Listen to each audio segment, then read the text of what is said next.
Tak ahoj, já se jmenuji Lea a tohle je Kasper, maďarský ohař.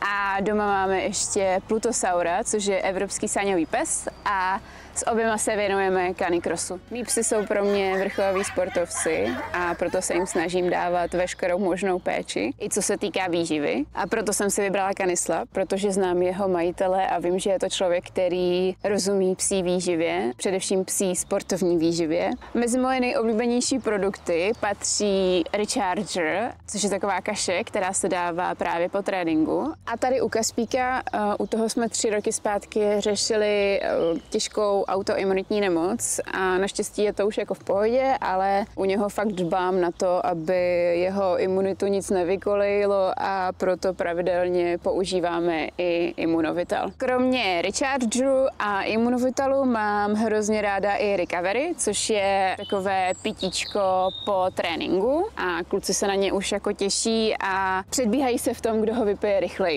Protein Mash ráda využívám v závodní sezóně, kdy těch tréninků u Pluta, u našeho evropského saňového psa je fakt hodně a občas může být trošičku náročnější pokrýt jeho energetický výdej, a Protein Mash mi hodně hezky funguje v kombinaci právě s masem.